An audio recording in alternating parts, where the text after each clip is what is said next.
Oh, hello, Anne. How are Auntie you? Nina, please hope you are fine. I'm good. Hi, everybody.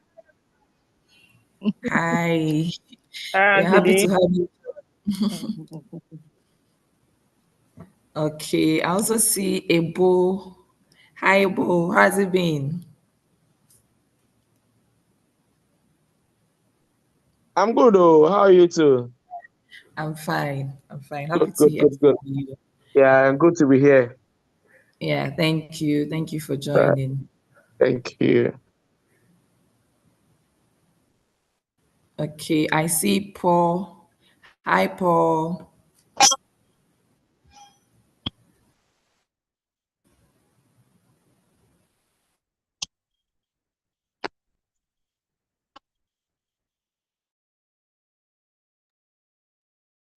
I'm here. I'm here.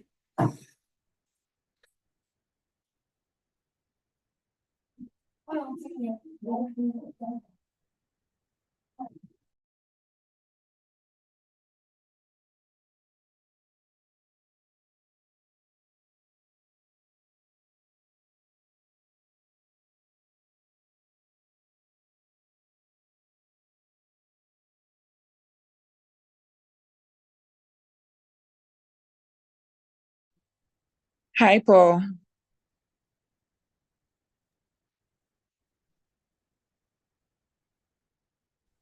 Okay, and who else? Hello, Paul. Can you hear me?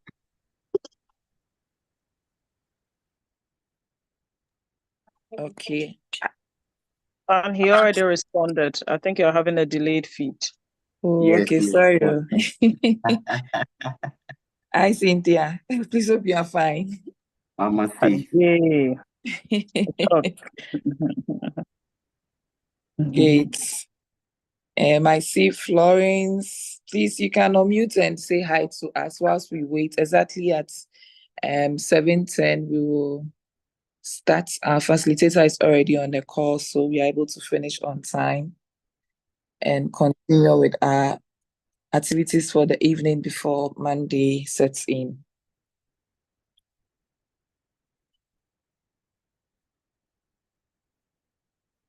Hi, good Okay. evening, everyone. Hi, good evening. Happy to see you here.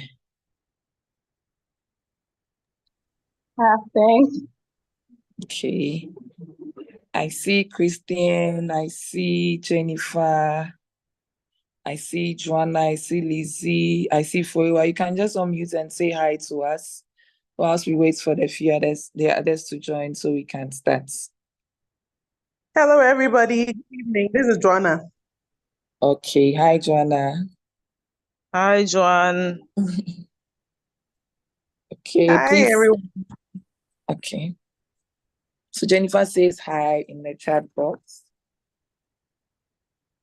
It's good to see a good number of the Kubolos all turn up tonight. It's really good and encouraging. We should get more of them to come. Lizzie, I see you. I see you over there. Forewa, hey, I lost woman. I saw Christabel. I'm sure she joined Elon Musk on that venture to Mars. Welcome back to Earth. Hey, is We're that glad me? to have you. Yeah, Christabel, is you, pa, is you. Thank you. Please add Welcome back. me again. I lost that my number, so add me again. I've not been on Okay. for Then a long you'd time. have to, yeah, you'd have to reach me so that I see which number to add. Okay, please, I'll do that. Okay. You see, so I was right where you had run away to. Hey, Angela Ticho. Hey, so you people out there, this planet. Me, I was beginning to think that people have relocated to Mars and all those other places too. Hey, Hello, good evening. Hello, good evening. good evening. Hey, any pamba. Mr. We are Kankam. live.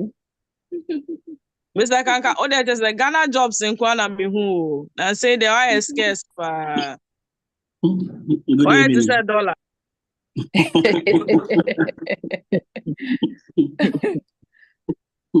Mr. Kankam, David. Yes, You did madam. before. I did like I know they. Just it's a credits now best enemy and now as on me at it. Hey, nipa any nipa. Yeah. You share. Yeah. It's good to have you here. Thank you. Hope you're good too. I'm blessed too. And then myself, we've been managing ourselves small. Happy, you know. Yeah, you know, Charlie. The other system do media we for manage.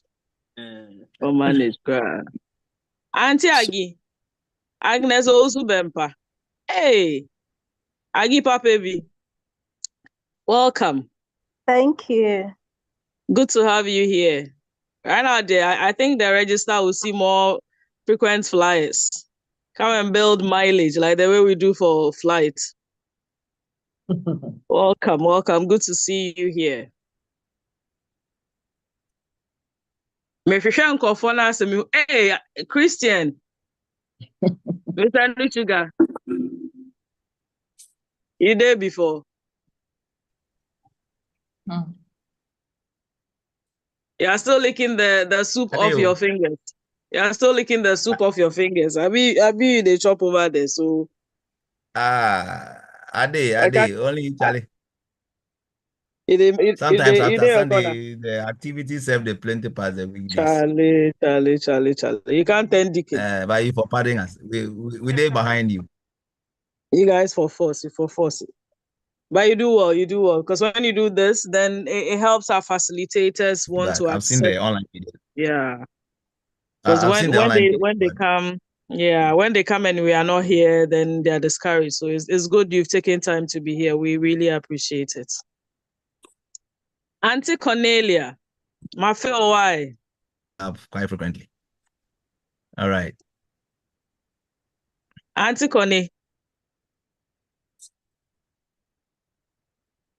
Cornelia, Parliament for Mona Mwaswaye elections in EBU. I'm sure she's standing to her little girl, so I'm sure in good time would hear her. Alexander.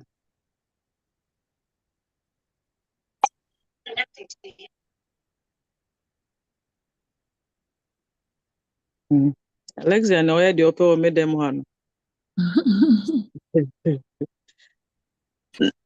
Nane Jekum, thank you so much for coming by. Pacho Osha ho Bibi Aboko. Bibi Aboko, yes, sir. Dayamias. Sikebina yeka ho asem no say nam kwai so ba. Enche. 40-foot container. Yeah. Enche beba. Enche. Shadrach. Good to see you here. Thank you. Good evening. Good evening. We're glad you made it.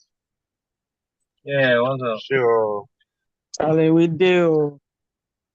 And I think we would move on and then we will come back to welcome everybody else. I see Priscilla. Hey, Raj. The Abdallahs keep their promise, as they say. Mr. Abdallah is here. He kept his promise to me. I'm here. See. Thank you. Yes. Thank you so much for making it. For all those on the call, the family named Abdallah, they have a little slogan. So they keep their promises. Once they give you a promise, they must keep it. They are bound by it. We don't hear BBR to send me, I know I should that box. They will have no choice but to fulfill it. I see. Abdallahs keep their promise. Why are you exposing me like that? I was whispering. No, did they hear? I was actually whispering. I didn't think anybody was listening. No, they didn't hear. It was just you and I. They didn't hear. Okay, they didn't hear that. Yeah. They didn't hear. So, well, on behalf of HR Network, we say thank you so much for coming on board. And we'll run the session together with our facilitator. A quick welcome to Yvonne. It's so good to have you here, Yvonne Lamte. I see Shadrach, Samuel Adote, Rhoda, Raj, Prisla, Mr. Opoku Nkrumah, Oforiwa, Aneje Kum, Na Ade, Mary, Lizzie Asari, Joanne, Jennifer Hatchet. There's another Jenny as well. That's Mr. Bonnie. Good to have you. We need to speak. Florence, both Florence, Ofori and Kwao. Then Mr. Owusu, E. Youngson, welcome. Ebo, long time. Patron de Mikebia na was sending me why. Auntie D, so good to have you here. Also was Sakranti. He said there, Danyami. I said, Rami who I'll call you on that. Mr. Kankam, Cornelia, Christian, Christabel, Angela Chicho, Amasewa, Alexander, Agnes, and of course, Emmeline, myself, and Anne. We are all here. And so thank you all for coming. And over to you. Let's rock and roll and learn so we can be of benefits to society. Thank you so much, Cynthia. Thank you all for joining. As I said, if today is your first time for joining us, this is the HR Bar. The HR Bar is organized by the HR Network. It's a platform where we have seasoned facilitators come to take us through topics where we get to learn, we get to impact, and we continue from there with our as we go about our day-to-day activities. So thank you for joining. Our facilitator is ready, and last 2 weeks, we did a team building strategies for high performance part 1, and the session was very insightful. So today, we decided to go into it deeper with a part 2. Our facilitator is Dr. Tio Taki, and he's a founder and president of the Heart Changer Hub, a leading behavioral research, coaching, and motivational hub, which charges people to maintain growth mindset and develop real-life strategies to improve and achieve their fullest potential in all of their life. Dr. Tio calls himself the change and entertainer. He's also a DJ by passion, a public speaker, and a foremost authority in applying change management models to fix situations. Dr. Tio, if you can hear me, thank you for joining us. We are ready. Kindly share your screen. Thank you very much, and I really appreciate you. You're welcome, sir. Okay, let me see what's going on here.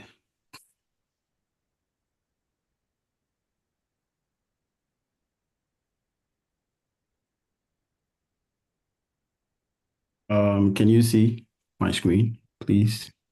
Yes. Okay, if you're able to see, then yeah.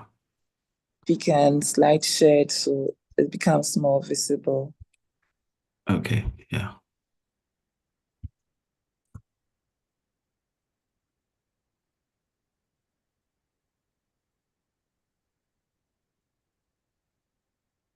Is it? Can you see now? Yes. Okay, so welcome everyone. My name is Theo Taki, and I appreciate you joining here. I mean, I know it's weekend, and weekend are usually for family time and quality time and everything. So if you made it here, I really appreciate you. I'm just going to be the facilitator. In other words, it's going to be a discussion. Let it be an interactive as you can, because we are all learning, we are all experts in our fields. So let's share ideas. So I'll learn from you. You also learn from me.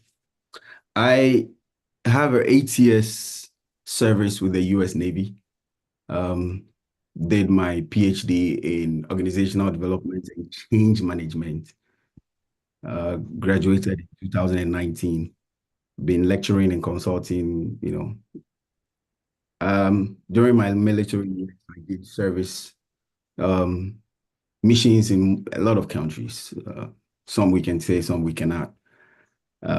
Yeah, so kind of vast experience. I also worked with Unilever right after school, 2004.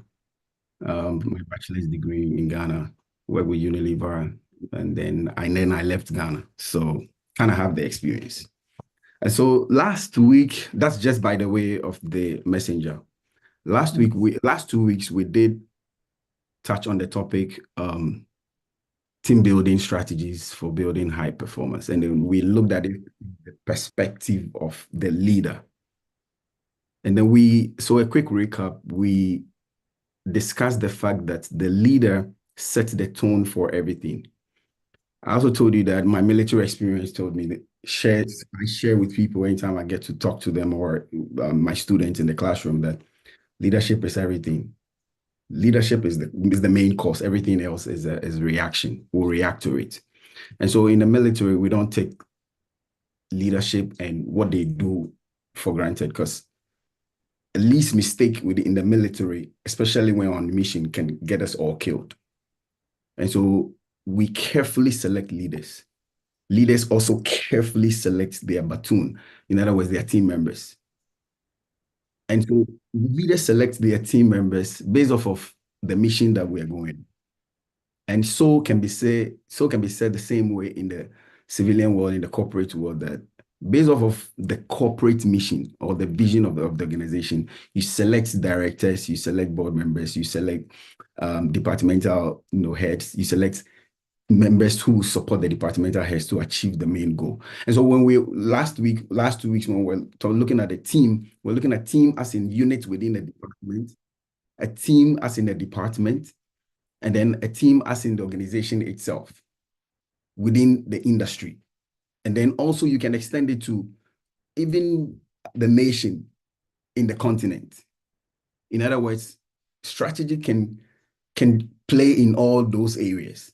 So the bigger picture is the organization where you work, your departmental goal, which will affect the bigger goal of the organization. Okay, so we looked at all that. And then I scale it down to the fact that as HRs, you have a daunting task of not only just hiring people to fill gaps or vacancies. You have a daunting task of selecting the right person, the right people to come fill the organization, to come fill the spot, and also contribute towards the organization. Now, in doing that, remember, you also have to, after selecting the right people, you have to develop and nurture them. I'm giving you a recap of what we did here, last 2 weeks, so that we will continue from there. You have a daunting task of nurturing them and developing them. And then after that, now they have to go work, you assess the performance, and then reward them accordingly. So today I'm going to speak to you as HR and also from the perspective of the team member. So last week, everything we did was from the perspective of the leader, who is setting the tone, who is bringing the goal for the organization. And so we will not know if we have achieved the success unless we know the vision of the leader. So you cannot tell me a team is performing if you don't know what you are measuring it against. And there's the reason why I told you leadership is the cause and everything else react to it. So if you find me a team that is performing, I'll tell you a good leader, because the team only reflects the leader, what the leader knows, how the leader behaves, the temperament of the leader, the characteristics, the traits, everything of the leader. In the military, we say you're as good as your weakest link. So if you select and all these people are your weak links, then you get what you get. But if you carefully select for a mission, you reduce the odds of you breaking down or coming down without the goal. You reduce it. In other words, you've done your SWOT analysis without even knowing. So we kick forward today, and today we'll talk about team building strategy, but in the perspective of the team members. What are they looking for so they can perform? There are several roadblocks, but today we'll go into it. And then I'll also show you a tool that will help you as an HR. And from the perspective, I'll share perspective of the military and my corporate sides with you. So you take it from here. Like I said, I'm facilitating. If you have something to share when we get to the Q&A and everything, you can also share with us so we can learn from you. And then we move from there. But today, whatever we are sharing, you can take it and go do more extensive research into it. And then you can, run away with it. So let's get into it. Last time we defined strategy as, focusing all your effort into achieving a certain goal. And that's what we call strategy. And also distinguish between strategy and tactics. In the military, the higher command brings us the strategy. In other words, they bring us what they want us to achieve and how they want us to go about it.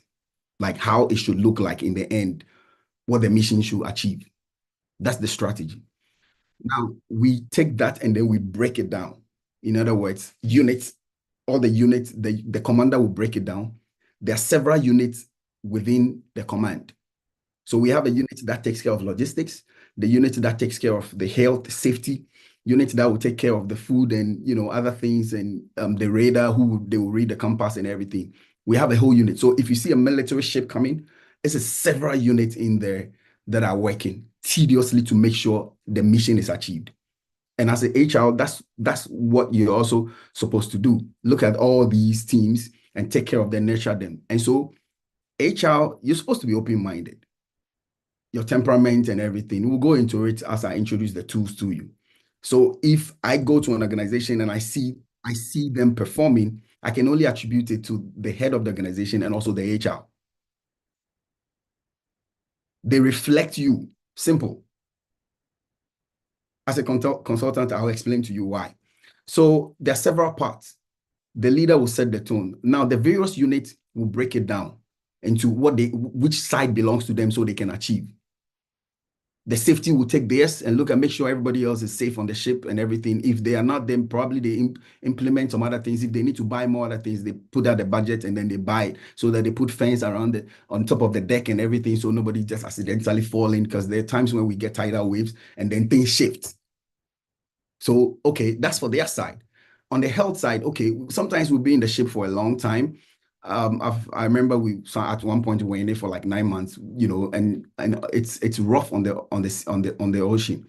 So then now we are looking at, okay, should in case somebody develop ear infection, because the weather over there is rough, here on the deck is different. I'm sharing my experience with you, what you will not see in the books.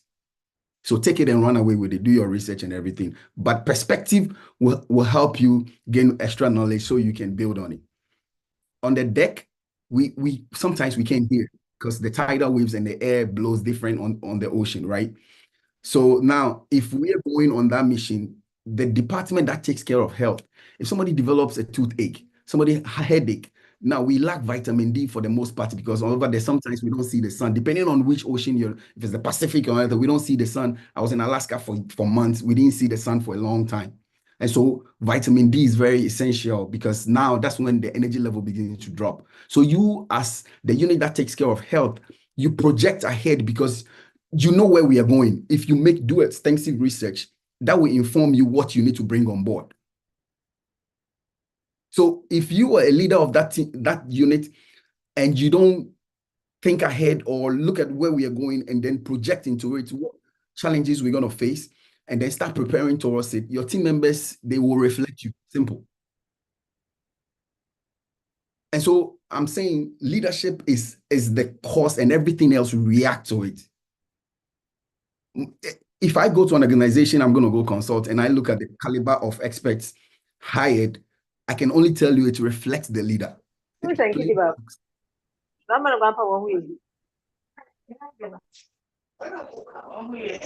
Please, if you're muted for me, please. Hello. Somebody else is interrupting. You can mute it. I'm trying to find. Please, is it better now? Yes. Okay. Thank you. And so, yes, that is on the lighter side where you will not get it. I'm bringing my experience into the classroom now. So all these parts, all these department heads are supposed to think ahead, look at the dynamics, what they're going to face, and start planning towards it. Same way with the organizations in the corporate world. Half the time, I realize that there's a difference between the military. We do these strategies very aptly in the military, but transitioning it into the corporate world, I find a lot of people, should I say, they half the time not prepared for situations that meet them. Half the time, change just meets them on the way and they don't even know what to do. But in the military, we do simulations, several simulations. So, okay, if this happens, then what? Okay, so now we're prepared. The whole team will prepare for simulation A, B, C, D. So in the event that anything happens to us, we only mentioning code 1, code 2, code 3, then we're changing we switch. Everybody is on the same sync. Everyone is on the same sync. We kind of project ahead what all the changes and the blocks, the roadblocks, everything that is going to meet us on the way, and we train for it. And so we've adapted to change. We don't even know. We are waiting just for the change to come, and then we switch the code. And so there was a scientific research from Brown University, and then they were talking about the fact that people who emerge from the military and come into the corporate world, our thinking is different, our strategy level and everything is different. And what is the reason? Because we assimilate, we think, we simulate, we practice all the change that we think can happen. And then so whenever it comes, it's not by accident. We are ready for it. All right. So these are stuff that I'm about to share with you that I'm hoping that you grab it and then you run away with it. All right. So the various parts should work and it should be in a fluid form. So it's just like the engine. The carburetor should be working very well, producing, the combustion, taking out the heat sometimes. The AC should be working so that we don't suffocate in the car. The engine should be running, but there should be the engine oil should be in the right quantity of pints so that the friction level. So everything, I'm opening your mind 360 so that every part of an organization, so that if HR is working, busting their tail to make sure the people are working, but you have a leader somewhere in a different department who is making everything that you're doing down to zero, then organization is going to have a weak link. Sorry, half the time you achieve your success, but you probably have achieved it, but not in the form or shape that you want. So I'm giving you all these preamble and everything so you appreciate when we get there that the success is only measured based off of the goal. And so a high-performing team can only be measured based off of the goal. And who sets the goal is the leader. And the reason why I'm telling you leadership is the cause, everything else react to it. Put a magnet here and every other metal around it will be looking for it, attracting to it. And so if the leader is one who is open-minded, who is brainy, who vision, can see things clearly, can simulate, can do other things, half the time challenges will come, but they will sail through the difficulties. Most organizations, and I did extensive research during my PhD, extensive research on why Nokia failed. And I shared with you 2 weeks ago, and I looked at Nokia as a team within the industry. Now, Nokia failed, and it's a cocktail of factors. They failed to respond to the environment too quickly. Taste and preferences of people started changing, which they didn't adapt to. There were industry players within there who researched Nokia extensively and realized, they did a SWOT analysis on them and realized they've become complacent. Motorola, same thing. Siemens, same thing. Sony Ericsson, same thing. They become complacent. And this is the reason, because they've captured, at the time, these people have captured the market. And that's all we know. We know their product. And it got to a point, I remember when I was in the university, 2000, 2001, if you were not using Nokia, it's like the 3310 and the 8310, it's like, oh no, you were not in the game. And then the advantage they had was the fact that everywhere you go, you had the Nokia charger. It wouldn't take you long to find one, and then you charge your phone. So it was everywhere. That's the advantage they had. But then again, somebody behind them started doing research. Another team, which is in this case, I'm referring to another team, which is a company within the industry. I'm showing you why leadership is the cause and everything else reacts to it. Another company started researching, investing enough money, or selecting the right team to do research for the organization, researching another top player in the industry. How can I beat these guys? So you have to know what they know, and then you top it up. That's what military we do best. Before we invade your country or your territory, or we come and take over, we do extensive research on you. You don't even know how you spend your time, what you like to do, your passion, what gets you peeved, what irritates you, everything. Where do you spend who do you call when you're mad? Who do we study all that. We put it in a chart, and we can tell you we know you. And so when we say we are coming for you, we know what to expect and what not to expect. Nothing is a surprise. Maybe if something, you get some surprise element, like we do in research, margin of error, we get a surprise element. But for the most part, we do our research well. It doesn't mean things cannot turn around, because the other people too also think. Some people react better rather than proacting, right? So yeah, you might get excesses, but for the most part, we do well. And that's what most corporate organizations fail to do. When they sit pretty, things are going well, they're making the profit or they're hitting the departmental target, they fail to kind of get ready, get the team or the department. Is everything all right? Because hello? Hello. Yeah, and is everything all right? Because I'm getting some feedback here. Oh, yes, we can hear you. Okay, that's fine. So when most organizations, when things get normal and everything is going fine, then we sit pretty. We fail to, as it were, to look at the environment and who is coming into the environment. What are the things that can disturb where we are sitting? We fail to do that. And I'm referring to the organization. I'm referring to department. I'm referring to units within the department. All are teams, and they have team members, and so don't limit this team to like what like Black Stars or any small team within your organization. Everybody is playing a team. All right. Okay. So based off of that, I'm going to help you transition some of these military tactics and strategies into your corporate world. Now, what are we looking for? Like I said, H-House, for you today, I'll speak with you, H-House, because now you have a daunting task of making sure you hire the right people, nurture them, develop them, and then monitor them, and if possible, reward them with positions or money-wise, otherwise, whatever, you reward them. So today we're going to go into it. And I said strategies to make a team perform high is a deliberate and a conscious effort. Why? Because the environment within which we operate is changing, constantly changing.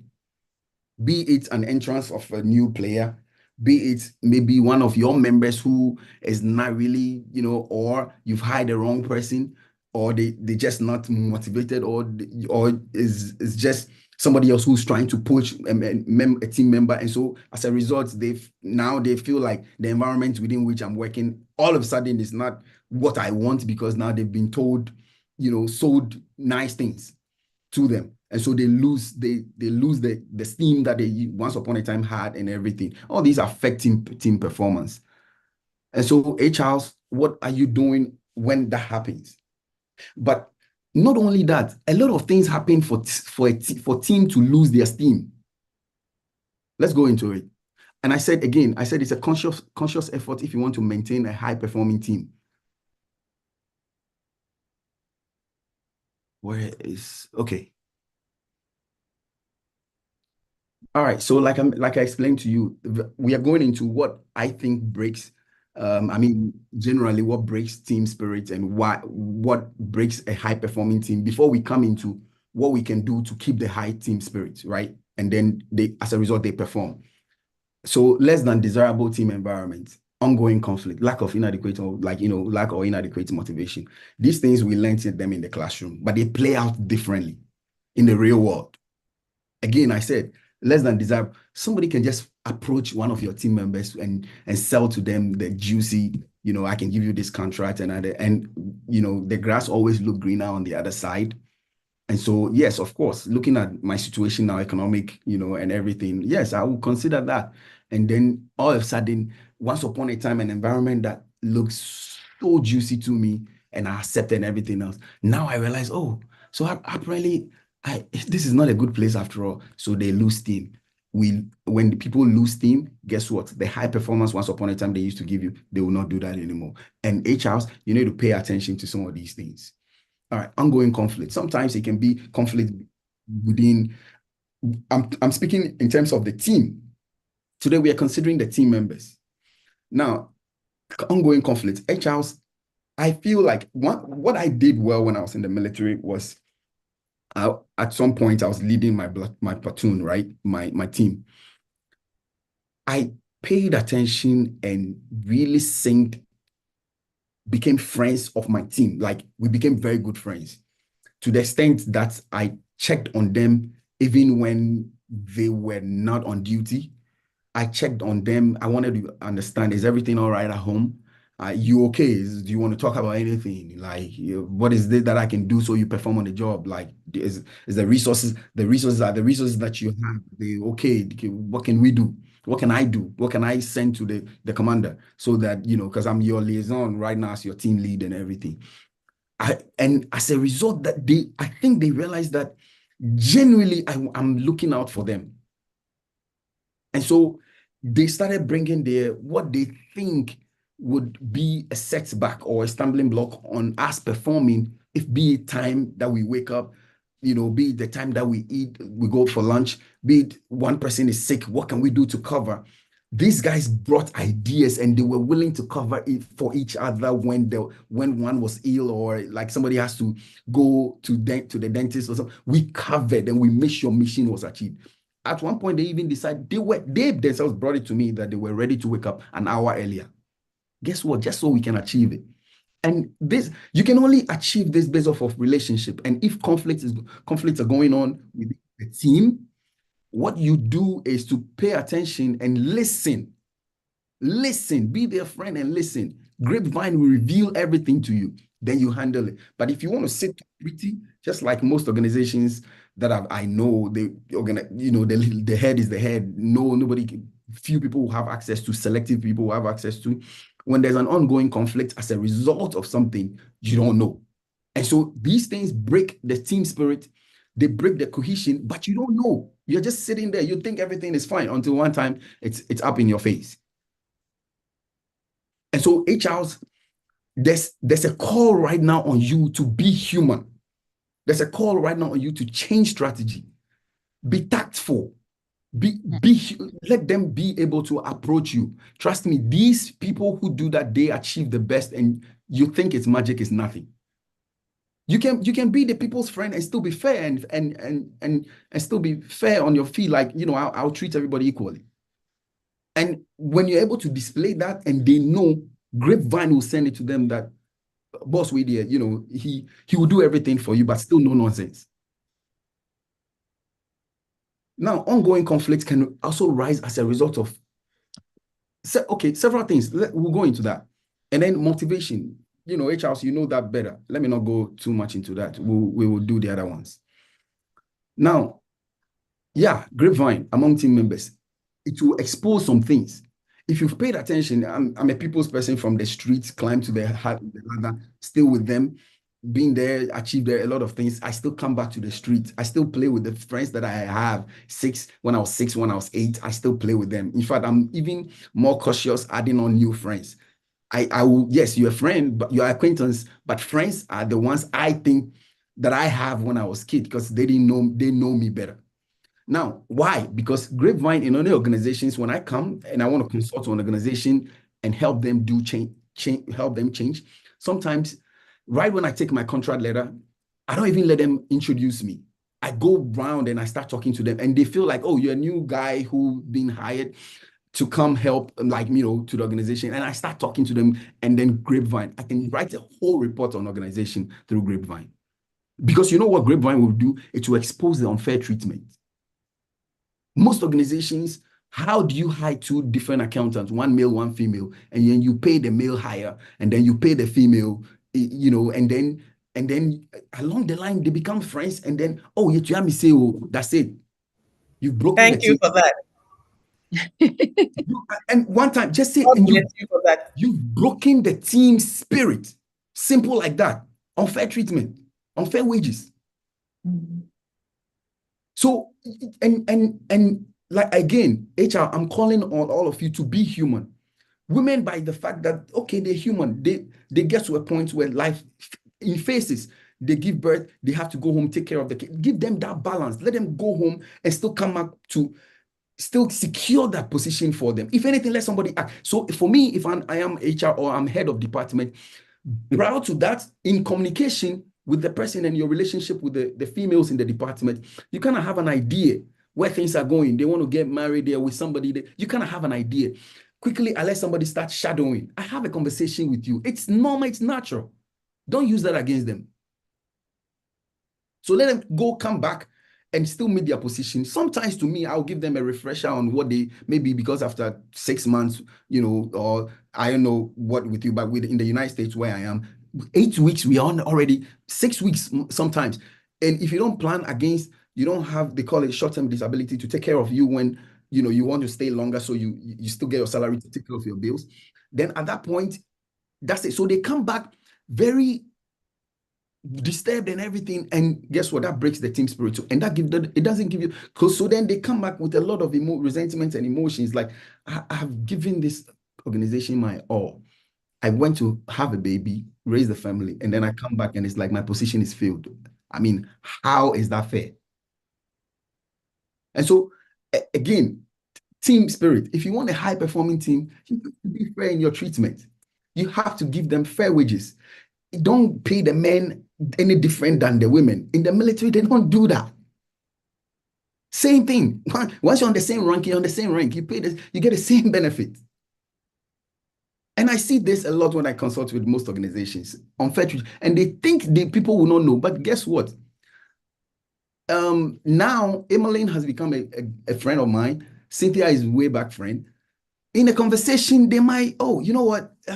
I'm in need of money. Maybe there's a problem, something my mom or my dad, but we get paid the same. How come you're asking me? Oh, are you sure? Then, oh, by the way, maybe 4,000. Oh no, we're on the same rank, but I get paid 7,000 or 8,000. Do you know what you've done to the team? All right, I'll not go into that. Trust issues. The moment I get to understand that the amongst us, when we plan to do something, you don't do your portion, but you kind of like lag behind. So I will come back and do. Among the team members, this also raised trust issues because I know I would do my part. And then when we have to present as a team, you're always lagging behind. I have to come back and clean after you. That breaks the team spirit. You can never have a high-performing team with that. And then that trust issues can also come from the fact that the leader and the relationship with the members. It also affects how the members behave. Assuming that anytime the leader gets into the department, he or her favorite is one particular person in the corner. Hey, this guy, he's always going to lunch with. If there's somebody who's supposed to, one of the team members supposed to travel to go learn something and be the trainer's trainer, they always point out to this person. It's like he's getting all the perks. That brings trust issues. He or her favorite is one particular person. So, and then system lapses. I'm sure we can all put explanation to this. Relationship, that's what I mentioned. So let your relationship be open and fair. If you're smiling smile with everybody, go to lunch with them every now and then. Okay, set up a meeting, listen to them and everything. These things, they can break even the mightiest organization down. They can break these things. If you don't pay attention, they can break the mightiest. And so I'll share with you a tool that will help you. And as a team, these are stuff that I collected. I'm sharing with you. I collect from my day-to-day consulting with organizations, the perspective of the team members that break, the team cohesion and spirit, that do not allow them to perform very well. And so you think, I'm giving them, as an organization, the departmental head, I'm giving them the budget. I'm, making sure they sometimes, if they want to go for training, but you are doing all that, yes, but you have not been fair. You don't have a relationship with them and everything. All these things affect. And so I said, the team reflects the leader. You are as good as your weakest link. That's what we say in the military. It's plain and simple. All right, let's go into the two. And so in the military, I'm sharing with you what, like I said, again, you will not find in the classroom or in the textbooks. In the military, I'm giving you the corporate version, which is the team charter, right? In the military, we call it the work orders. Now, if there's any mission for which we have to leave where we are or embark on wherever to go and perform any mission, it comes with work orders. Now, the work orders tells us what we're going to do, the duration, who we are going with, who is leading and everything. Like it comes with the basic information that you need to know. When we are going, when are we coming back and all. So that's the goal. The work orders will set the goal, the parameters, everything. And so they give us time, we assimilate, we prep so that we know, okay, where we are going this mission, we're going to go through the Pacific all the way. We're going to stay maybe like 3 weeks on the Pacific, navigate and everything. Are these guys sharp? Our navigation guys on the ship, are they sharp on what they're doing? Do they know the refresher training and everything? If they don't have enough information, that's when we have enough time. You start gathering information, they start assimilating. Check the weather ahead of time and everything. What are we going to do? Is the ship in right condition? Now you have to liaise with the mechanics. Exactly. You understand what I'm talking about. Now, when we base off of that, we know what to bring, what not to bring, how to sleep. Okay, we're going to experience harsh weather. So let's start training. When we were about to go to Alaska, and I'm not supposed to say this, but at one point when Putin was, we were supposed to, so we started training, they took us to Alaska. So that what we are doing is we are having equivalent of the Russian weather. You see how smart we can be? We're having equivalent of the Russian weather. We were in Alaska training just in case. This is not supposed to come out, but I'm just letting you. So in the team, you can export some of these things. And guess what? Even when you start training, when you start executing the mission, that's when the tactics come in. So now you have a strategy. You're executing the strategy. In between, some things can affect it. That means you have to adapt. You have to change some courses. You have to wake up early, sleep late. And those are tactics. That's implementing, changing course, adjusting to things within the execution. That's called what we call tactic. And so let me bring it home. I'll give you I'll give you a cocktail of examples. I need you, don't restrict it. Open your mind. I said team can be the unit within the department. Team can be the department. The team can be the organization within the industry. And it can also be the country within the continent. Fair point. So with that said, the organization, the examples can go far and wide. You are professionals, don't limit it. Now, when we start going, any other thing can affect how you perform. And so you need to stay ready, mission ready, and be tactful while you're implementing the strategy. This is what, again, I said most organizations within the corporate world don't do well. They wait till change come and meet them instead of charting the course.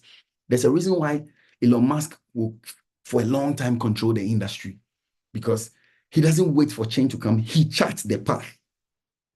He will do the research and start taking the whole world towards where he wants us to go. He will introduce something that you have no option, but it makes your life better, so you have to follow as a team.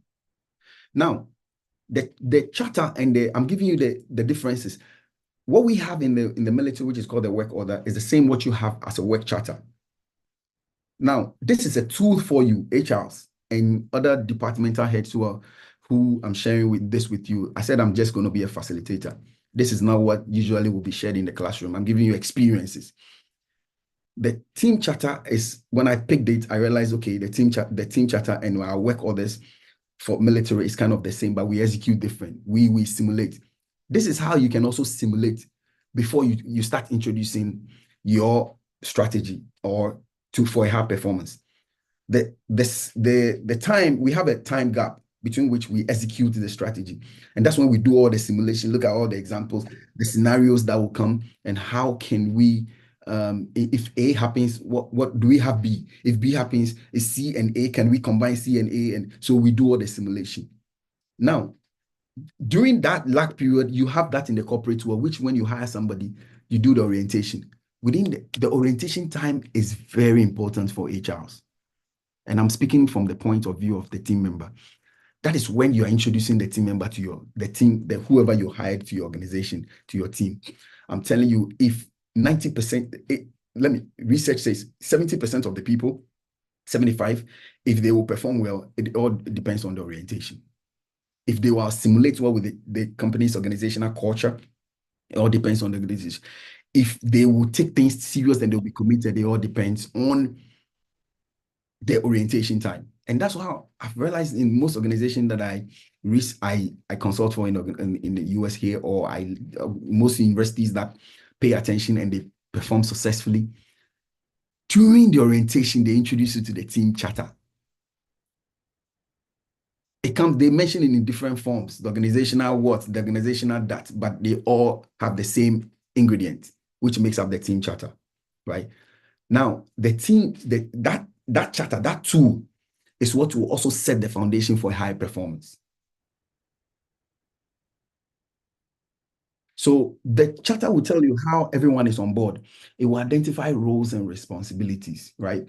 It will have realistic workflow expectations. It will define the scope. It will plan for effective resource utilization and make the charter dynamic with room and for flexibility. That's it. If you are a team leader here, these are what your team members are telling me to tell you, that they need this thing to be demarcated, to be explained well, for everyone to play their role well so they can perform. I said the team reflects the team leader. And the leader also reflect the team. Hence, if I go to an organization, I'm going to go consult and I find a high performing team, they stay on top of their issues. It does not mean they don't have or they don't have a situation where something hits them. No, they perform simulations with things so they can stay afloat when it happens. Check the performance of the Black Stars. I used that last 2 weeks when we met. I said the fact that once upon a time you performed years ago, the strategies you use and the tactics you use, things have affected the industry that you must change and adapt. As a result, we are walking in our shadows of the past glory. I mean, if you've gotten to the point where Central African Republic or Swaziland, or they can come up with a football team and come beat you an old glory, oh, come on. There's something you're not doing right. And I'm saying leadership is the cause everything reacts to it. Your country is the same thing. Leadership is the cause everything else reacts to it. I'm opening your mind to a lot of things. You can call me whatever, but I'm telling you, it is what it is. You can accept it or not accept it. Science has proven everything. And so there are several leadership traits. We can go back into it later. I can tell you why some leadership traits. Everything you do has its cause and effect. The advantages and disadvantages. It doesn't mean you will do well in everything. However, what you need to learn to help your team perform or equip your team to perform, you need to do that and get ready for change. These guys started playing well. They started hiring the right coaches, started selecting the right members who merit the position they play.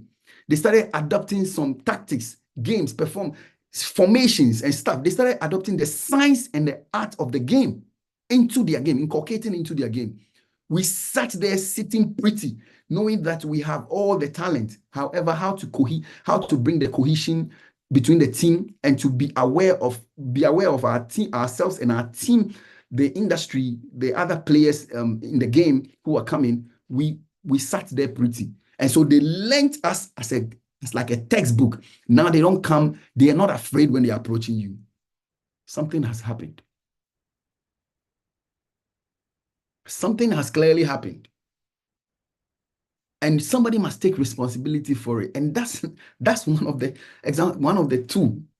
The leader must take each team member must take responsibility, but the utmost accountability rests on the leader. Because you set the goal. You set the pace. If you don't set it, failing to plan is also planning to fail. And that's what we do. Like I said, again, I'm sharing my military experience with you. We do very well simulating. We do very well learning the industry. We do very well mapping up everything. A, B, C, D. We go into the fight knowing that we have plans. And I'll tell you, Navy for that matter, we do air, land, and air. We do air, land, and sea. We are sea force. In a situation where when we are approaching, realize there's no water close to you. When we get there, it's a cruise ship. We have bombers and everything on our carrier. We fly out. And so we know how far we can go. We know the depth of your water, how far we can get, and we have to stop. This is years of research, and that's what organizations need to do. So set the team charter. During orientation, let them know that, yes, I hired you for these jobs. However, before you perform these jobs too, these are the company culture. This is what we do every Friday. We go lunch and learn. We develop we do meetings on every Thursday morning. I need you to be present. It's a must. I need you to stay this. We do development. We do performance assessment. And then after telling them, stay on it. Now, so the team member goes into the organization after everything is said and done. He comes into the team expecting everyone else to also play their role, having been given them and being oriented on the team charter. Does it happen every time? No. And that's why I tell you, I call on you, human resource professionals. Are you human?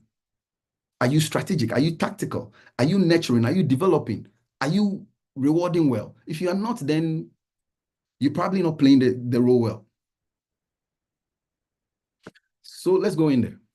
Now, we talked about the team charter is a document or a tool that is developed in a group setting that clarifies team direction and while establishing boundaries. I explained all that to you. Some of these things I don't need to go in. I prefer using scenarios that will emphasize what we are doing. Reading everybody else can do. And so in the team charter, it has the purpose. That's where I come in with the organization and everything. One thing back in the days, Unilever did very well. I don't know about now. Unilever did very well because that's where I cut my teeth right from the university. I was hired there. At the time, Charles Kofi, then I saw Ishmael Janssen, the transition between Ishmael Janssen and then Charles Kofi. They came in. I don't know who is the HR, if we have HR manager from Unilever here, but I'm sure they will understand. There was a transition. And then, new team kind of reshuffle. I saw the best handed over to the best. They assimilated. Today, on the hindsight, I appreciate a lot of the things. They understood corporate governance. But again, are they performing, I don't know, cocktail of factors? Maybe entrance of they never estimated some of the, industry players. Some people come in, influx of cheap product and everything. You need to prepare for everything. All right. So purpose. I understood what role the organization is playing, what their vision. They wanted to be the leading manufacturer of this, they were, and they did. But you achieving that goal 20 years ago doesn't mean you still maintain the lead in the industry now. Because a lot of factors that, again, I said that's why for a country to have a military, a power, and a force that has been a force and a superpower for this number of years mean they are doing something right. And so what are you also doing right? I bet to say that now at the entrance of Starlink, MTN will shiver a little bit because this is market share going. Because I know that the data was giving them more money than even the calls. So now they sat there. I don't know if they have done a lot of research. I'm here to talk to some of them. I have some few friends there. I'm just talking. What's their counter? What's their counter? Sometimes you have to cut your losses. What's your counter? So if you don't have a counter, then that's how you go down the drain. Growing up, when I was in the secondary school, my elder brother was also working with Mobitel, that that big phone. He was also a team lead in the sales and marketing department, almost like a manager kind of. And I saw how I used to go visit them because anytime I come back from school, I'll go there and, I'm looking for money. Sometimes when I go to the office, that's when I get it because then he's in a hurry to go do stuff. Like, I just give it to you and go away. Okay, so now I also develop my strategy. If I want money, I go to him when he's in the office and I'll go right after lunch when things are, on top of it, like, hey, what do you want? Why are you here? I need money. Okay, sign the check or take money, go. All right, so I saw how going there several times because I used to use their computer when I go there. They had internet. I'm talking about back 97, 98, 99, 2000. They had computers with internet. So I used to go there, just play with it. I getting familiar with the internet, how it works. I read a lot on Encyclopedia. So what I'm saying is they also sat pretty. They had the market share. They sat down. And then before we knew it, Ariba, MTN came in. Ariba, back in the day. Is it Ariba that started with or something? Is it Space Phone? I've forgotten. But they sat pretty as a team, or as a team in this case, under some organization. There was an entrant, somebody who brought GSM. They had analog. I remember when my brother used to program the phone. If you bought the phone, then they will program it. They have to wait 24 hours before the number will fully, and then they plug in some things in the analog room over there, and it's a whole lot. But what I'm trying to say is, if you should have to know your purpose. If your purpose is to stay as the leading, you supplying, leading in the market of the telephoning, then you have to know your surroundings, what will affect your purpose, your mission, your vision. If you don't know, then again, you're as good as your weakest link. They sat there and these guys came in, and guess what? They took over slowly because GSM, unlike the analog, you cannot be switching phones those days from Kasapa to Mobitel. It has to, it's a frequency. I don't know, it's technical. I understand, but I don't know how to explain it. Kasapa was using a different frequency. Mobitel was, so even if you have analog, you could not switch. But GSM brought something, portability. In other words, I could use Vodafone, and sometimes the same a chip, I can get another chip and switch it and put it in the GSM. So it brought some kind of, okay, so flexibility. Again, customers are always looking for comfort. So If you're operating as a team with a customer in mind, with a mission in mind, there's a way you do your stuff. Again, leadership is the cause. Everything else reacts to it. If you fail to plan, you have planned to fail. In the eyes of the team, you've given me the charter. This is the vision. I'll do my part as the team lead. What are you also doing? If it's not collectively achieving, it reflects on you as the leader. It breaks the team spirit. So the purpose of the team can be, in this case, can be the departmental head. Okay, I was in the finance department, treasury units for that matter, when I was in the Unilever. And then we made sure, especially for us, we planned that we know we have to pay our creditors. You know, we used to buy chemicals and stuff for the key soap and everything. I was in charge of some of the vendors when I got there. They started with the small local vendors, and then eventually they gave me the international vendors. Some of them I was paying them in pounds, in euros, and everything. Again, I'm saying I'm giving you experiences so you will not find in the classroom. This is why professionals is important, so we interact. I'm facilitating. We started paying. Now we know our budget. We know how much money we have in the account. We have a report that shows the financial outlook of Unilever. I was in the treasury department. And so we know at any point in time, the report can tell us this is the buffer that we need to have in the account. We cannot touch, go beyond it, below it. And so we know that, okay, if I look at what I have, and I'm looking at the cutoff time where at the end of the month, so that reconciliation will be easier. I don't have to be thinking of myself alone, but also the guys who redo the reconciliation in the back office where, everything will come together. I need to do some of my payments so it reflects early cutoff so that they don't have to do pending in waiting. Money is in transit. It hasn't hit the customer yet. Sometimes it's left the account, but all those stuff. And so this is, I'm saying again, purpose. So purpose of my team as a team unit in Unilever Treasury that affects the departmental goal, and then also affects the department as a unit, as a team, also affects the organization because several departments will come together too. So every team, those teams, they have their purpose. In other words, the departmental target. And that's what we do best, again, I said, in the military. And every department, I said, so the organizations you go, you realize some departments are doing so well, but the whole organization is not fluid enough. And so he will try, or she will try with marketing, but they are recording their numbers differently in the market, the finance department, making everything a mess. And so that answers the question. What's the value of drawing these people together? What problem are they facing so that would affect the acceptable outcome? That's what I'm telling you, experiences. That's what I'm sharing with you. Let's go on. The charter will also tell you the duration. Again, I compare the charter with our work orders in the military. It will tell you the duration, how long you're going to be gone for, so that your family will know, friends, other things that you're doing. And then the scope of work, it will set the parameters. Every unit, what you're supposed to play. So as a team member, when I get in from the perspective of team member, after I've been oriented, when I come, I'm paying attention to each and every team member.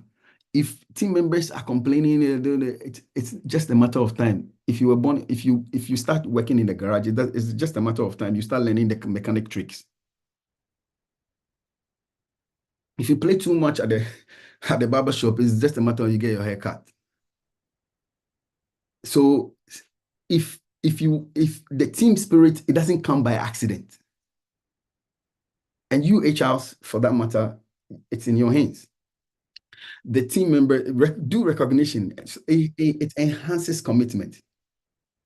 If a team member brings out something that needs to be recognized for because it adds value, don't wait too long. Sometimes a simple email, hey, blast the email like, hey, this member has achieved this. Let's say, whoop, whoop. No, white. These Oyibo people, can't table too much. I'm a Lebanon, a few name.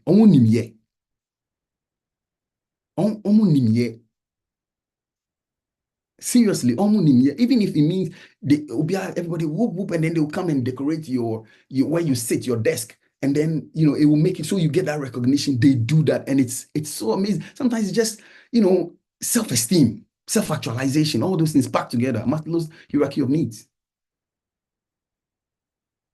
So I don't hold back when I have to commit. This, I'm telling you, in the eyes of the members, this is what they are observing. This is what they see. When I go around, and this is what they see. So what they see affects them. What they hear affects them. What they feel also affects how they perform. So HRs, every now and then, be human. Go around the organization, talk to people, have that communication with them, informal, formal, everything. Maybe informal will now turn to formal. Then you record, they're like, oh, so last time we spoke of this, how do you think I should solve it? You know, after people tell you, one thing I did with my unit in the military, that they come with their problem and I ask, so how do you suggest we solve this? I know most of the time, but I'm just getting him involved in it. And that's one thing I'm telling you as a change management expert. Involve them, be transparent with them. Look, half the time when we go on mission and we come back, we take our exam, we get debriefing. And now I'm going to the desired end result. Yeah, this provides an opportunity to begin with the end in mind. Hold on. I'll come back to something, the deliverables and everything. When we come back from the mission, we debrief. In the process of debriefing and everything, relaxing, we all produce our report individually. After producing individually, it is collected and then added to a file, which is the unit. Now, sometimes we have to take exam for it. We are being assessed based on our exams and our output, which is our performance while we were away and we're performing. There's a folder for everyone. So as we are away and we're performing, some of the work that we are doing, it comes with a medal. And so as they are assessing us, they are giving us a medal to represent how we are learning, how we are our output. And so you see most of these leaders, military commanders with a lot of flags, medals, and everything. You see there, they all represent something. And so you have a marksman, you have operation this, that, you've achieved this, you've achieved that, you've achieved computer, you have a whole lot of training. And so while you're away, they are watching how you're combining pressure with self-development. And they are rewarding you for it. So by the time we come back, there's a folder which shows your performance. And that performance, when we write exams and it's time for ranking up, in other words, promotion, it's fair. It's free and fair. We all know who is going to be promoted. And when the person is promoted, no qualms. From the eyes of the member, I'm giving you. So as you are playing your role, we are looking at it, it's affecting us. I say leadership is a cause, everything reacts to it. And so the situation where mostly men are promoted and they leave out the women and everything, nah. Now, leader, you need to support us with the resources. We are looking at how you're supporting us. If your supporting resources include, it could also mean supporting us with a different unit that can perform something in our department. So that if somebody else, they can poach Cynthia from a different department to come tell us something that will affect us, that will quickly catapult us. It's also a resource. Make things available. Sometimes not only budget. It's just somebody to come tell us about marketing, tell the finance department that, hey, we are going to go embark on this promotion that will bring estimated these numbers. So get ready for it. When should we cut off? No, be relevant. It should communicate, supporting resources. Let everyone sync. Have meetings. Tell us where we are with everything. Individually, department. From the eyes, if I don't see that too, so me playing, if I don't see what my effort is affecting the greater goal, and I'm not being recognized for it, I don't see resources supporting for it, and I have to push, and even if I push, I don't get recognized for it, then, so in the eyes, again, I'm telling you, HRs, be human, go around, sometimes listen to some of these things that you grapevine, if you reveal a lot to you, then you bring out strategy, all right?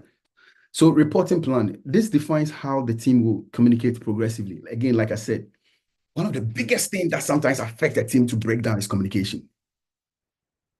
If I don't know what the leader is thinking at any point in time towards the goal, and everything has to be, we are in limbo, the leader, you cannot approach her or him, his leadership style is, and I'm seeing it also affects me. I'll reflect what he said. So when they put me in a supervisory position with my team members, then I'm like, start be mystery. They have to figure out what I'm thinking. No, come on. We were reflecting you as a leader. And so I said, from my side as a team member, it demoralizes me. And so hence it affects team performance. All right, so deliverables. It should include documents, desired behaviors, long-term auditing process, and all this stuff. You know already. So you again, I'm telling you, we consultants and change management, when we get to your organization and get to your department, just by the sheer tension or the atmosphere, I can tell everything going on. We have a checklist. I can tell everything going on. I can tell to you, and you think somebody's a prophet, but no, you check a lot of boxes for us. All right. So again, like I said, the team charter is a powerful tool which you can use to enhance your team members' performance. However, the document is not enough. Add your human face, something different. Watch the industry. You have to be emotionally intelligent, which someday later, if CEDEMS and they approve and they give me time, we'll talk about emotional intelligence, how even the military right now has adopted. Now it's no more do as I say, obey before complain. It's more of emotional intelligence. And they've realized that scientifically they've achieved more knowing how the members feel about everything and inculcating them into everything, being self-aware, what is affecting them from home that they are bringing it to. Why? So that they cannot perform on the mission. It's the same thing. Give people life-work balance. Give them time. Give them, let them operate. Every now and then, you as the leader of an organization, go for a retreat. Be human. Let them see the human side of you. Play with them. Soccer, everything. Do things with them. Human resource. It's human resource. You are managing the human aspect, the most important capital of the organization. That is what the members want me to tell you, that they want to see you managing the human. It comes with being intelligent, being emotionally intelligent. It comes with being self-aware. These are two brilliant topics that we can treat later in how leadership plays all the role and how it affects them. Leaders who achieve a lot are leaders with high EQ, not IQ. IQ, you can hire people to do that, but EQ, nobody can do it for you. EQ is, for the most part, what will help you bring out the best in everyone in the team. EQ, they are technical guys. You can hire them. But how you sync with them, how you get the best out of them is EQ and the self-awareness, which most HRs or team members are looking out for. They don't see it, and so it affects them. You just come, you park your car, you go to your office, everything. No, when I was at Unilever, Charles Coffey used to come every now and then. My department and my finance director, we have meetings. They bring people, resource persons to come talk to us. They themselves, every now and then, lunch and learn. We simulate. They were doing things right. I don't know about now, but at the time when I was there, they were doing things right. And so in the military, it's the same thing. These days, they've adopted. They know that emotional intelligence. People, look, on the high side, people were committing suicide even when we were on missions because it's a lot of pressure. Things are not going well at home. Maybe they received email, mom, dad, or the wife, something. So bring the human aspect of the resource that you're managing, which is the people. Bring it to bear. Come and knowing everyone, talk to them. Hey, boy, how you doing, man? How was the soccer last time? It's a connection. It's a touch. It brings out something in them that you're genuinely concerned. Don't just, okay, you've hired me, give me a desk. Okay, so you should perform. I'm paying you now. It goes beyond that. Then you're not human resource. I said, again, your team reflects you, reflect your team. Leadership is the cause. Everything else is reaction. If I come to your team as an expert, I can tell why you're failing just by staying around and observing and also talking to them. Grapevine. I can check a lot of boxes for you and I can tell you what you need to do to make it. But up today, I'm presenting it to you. So don't give them only unrealistic. Give people time to also go recoup. They're not robots. Let them take vacations every now and then. And in fact, encourage them to do that. Have after work kind of every night, if you can catch a drink with them or salsa, or some weekend, sometime health walk, be there. Show the human aspect of the human resource. And then if you have to resolve a conflict, be fair, listen, both sides and everything, and then call them and come to a conclusion on the middle.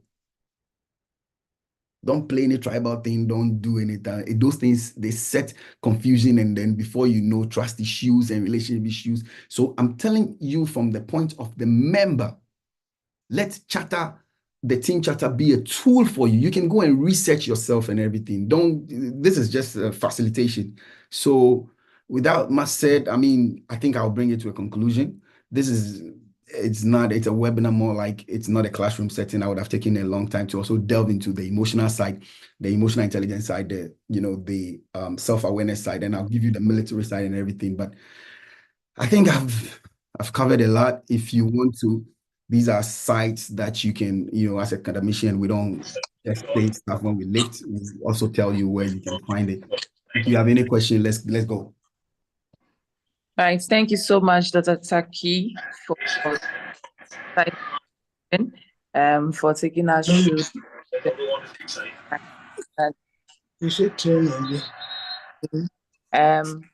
Please, we now for questions. If you have any question, kindly put it in the chat box.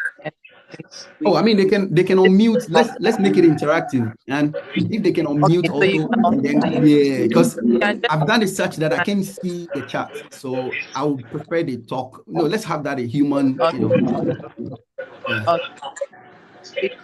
got a question. Okay, please mention your name, and if possible, if you can tell us where you work, that would be nice. The human side. All right, my name is Joanna Opoku-Dankwa. I work with the Jospon Group. Oh, okay, nice. Yes, so I had a specialist function role in HR, talent acquisition.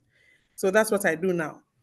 Good. And I have a question. So first of all, an awesome presentation from you, Dr. Taki. I couldn't afford to miss this session. Last week, I listened in, and then my family listened as well. Okay. So I'm actually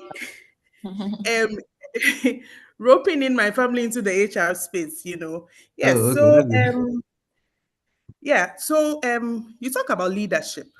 Right. Now, in my short lifetime, my short span practicing HR, there's something I have noticed across companies I have to work with.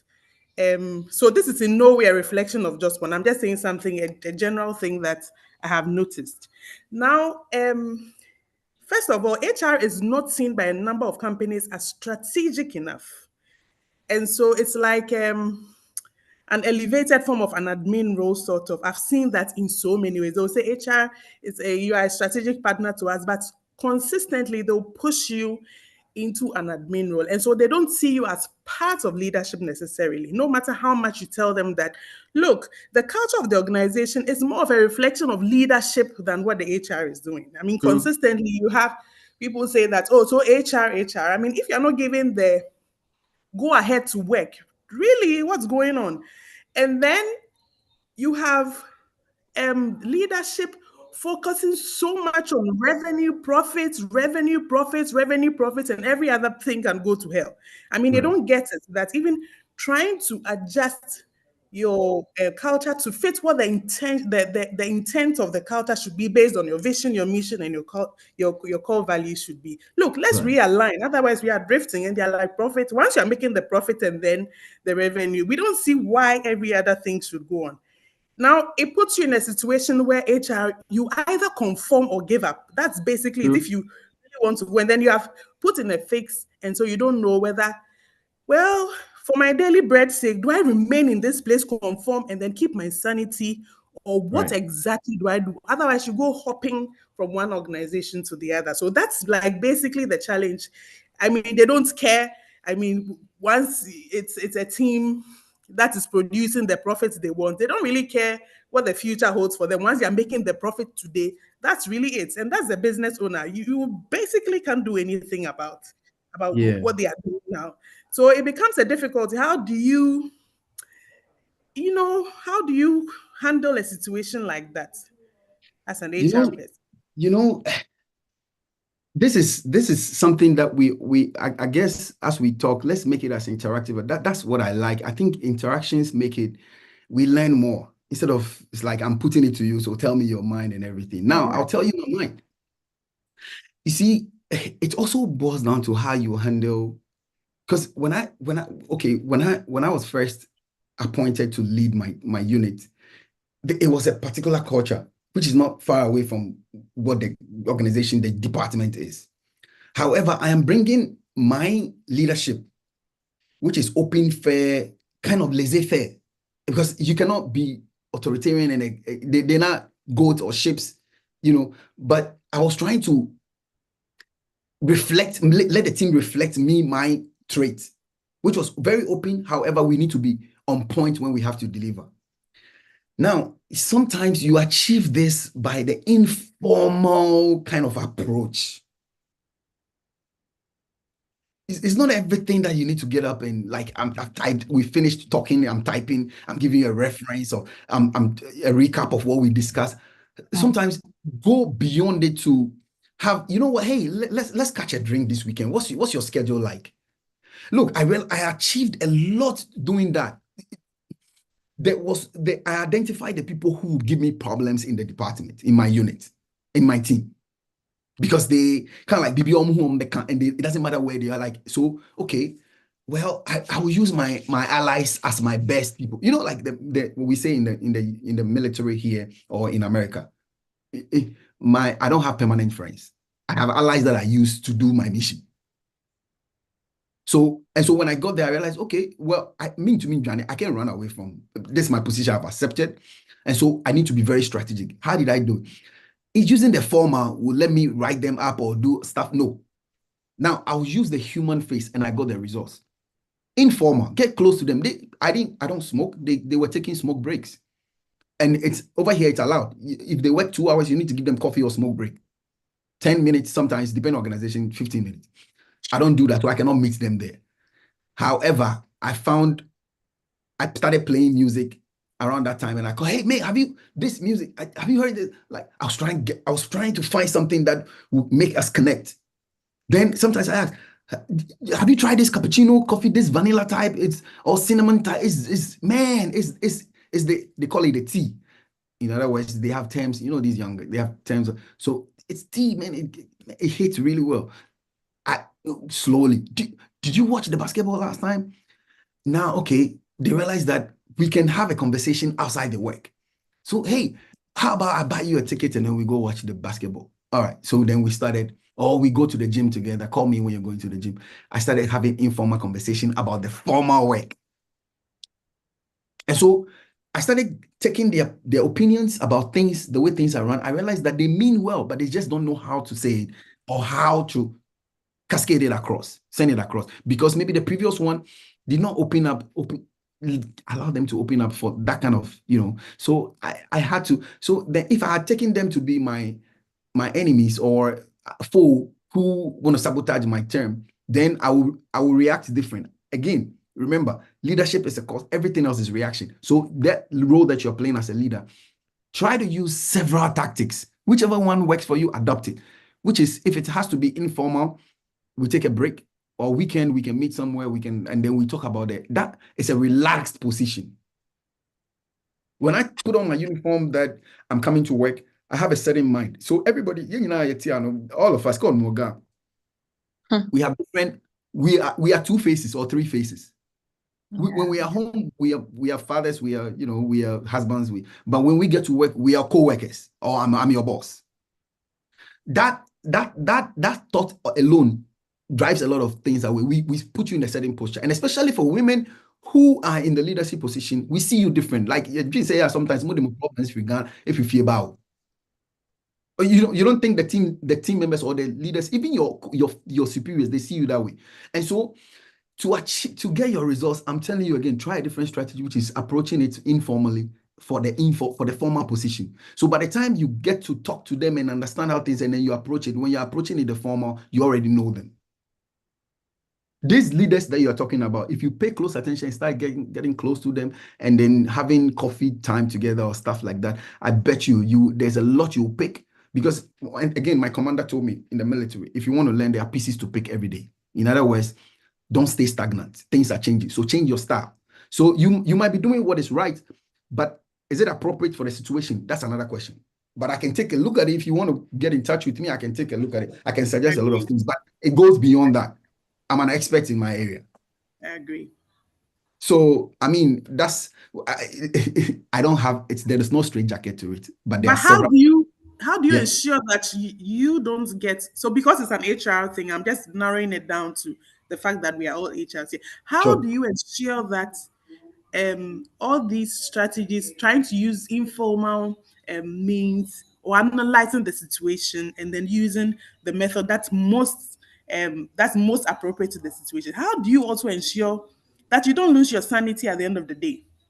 Because then the burden, your well-being is also Right. important. We get Right. burned out all the time trying to Right. fix things that are unfixable. Do you agree that I a bad system would beat a good person? A bad system would beat a good person any day.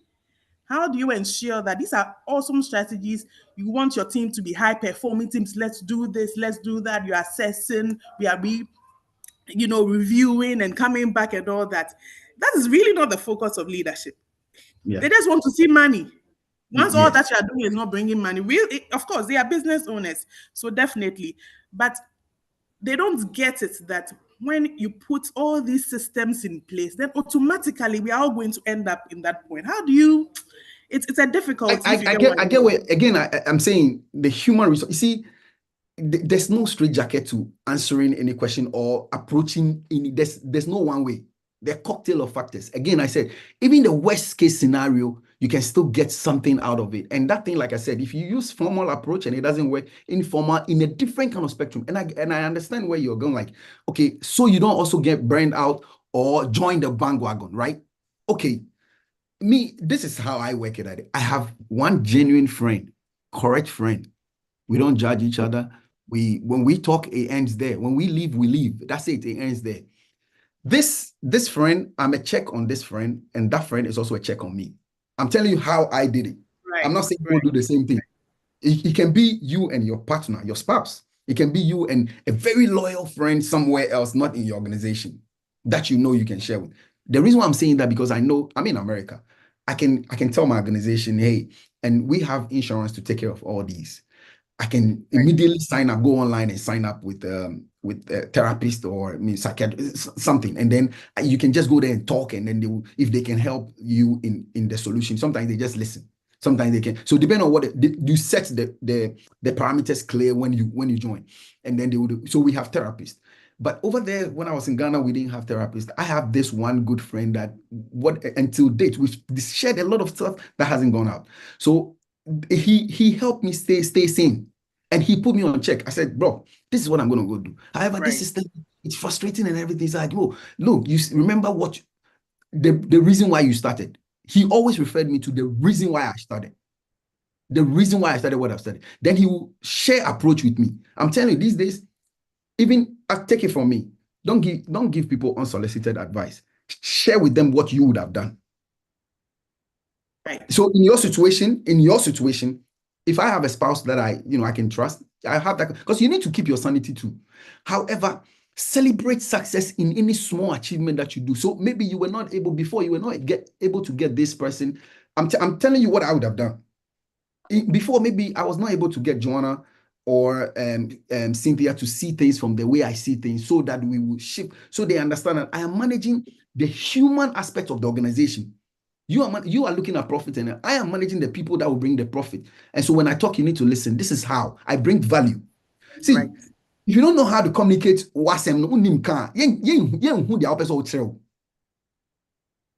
at this point, I believe every organization, when I go as a consultant, I'm able to convince them hands down, because I know how I can present my situation. You are buying value. You're not buying me my time. You are buying value, and the value I bring to your organization, by the time I leave, you see the results. And so I'll tell you, bet me, let's test it. Let's test. Right. You're managing the human aspect, the talent, the acquisition, and everything. You're managing it for the organization. Hence, things must play out differently. Look at your profit. Allow me to also look at the human side of everything. So when you're taking decision, let me help you inculcate the human side of everything. We are not working with robots. But again, I'm saying you have to stay sane too. Me, I would have confided in my friend, and I will stay sane. If you have therapists in Ghana, by all means, consult them. But if you don't, the cheapest way is to go, but be careful who you talk to, because this is organizational security and everything. You get what I mean?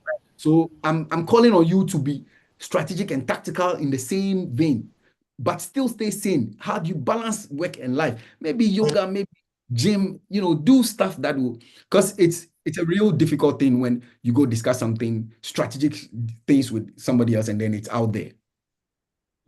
Look, I've witnessed an organization that one strategic decision that they took somewhere in the board in management meeting, by the time they got out, a week after, people started resigning because this is what is coming in here in the US here. They lost a lot of talent and it took them a while to get back on their feet. And so you have to be able to balance it. I would have done yoga. I'll confide in my friends, a very good friend, and we know when, how, and when. If I call him, I tell him, bro. If I mention 3 times, he knows my state of mind. And so he knows I'm ready. Like, hey man, can we catch up a drink at the Coco Vanilla or something? Then we go there, maybe one-on-one. We know we don't go days when there are a lot of people. We go different hours, like we working day, lunch, or something. We take a vacation and go to a down or something. You have to stay sane, but you need to bring the human aspect to the table when they are making decisions. Not only profit. The humans give you profit. Thank you very much. Awesome. We have an app.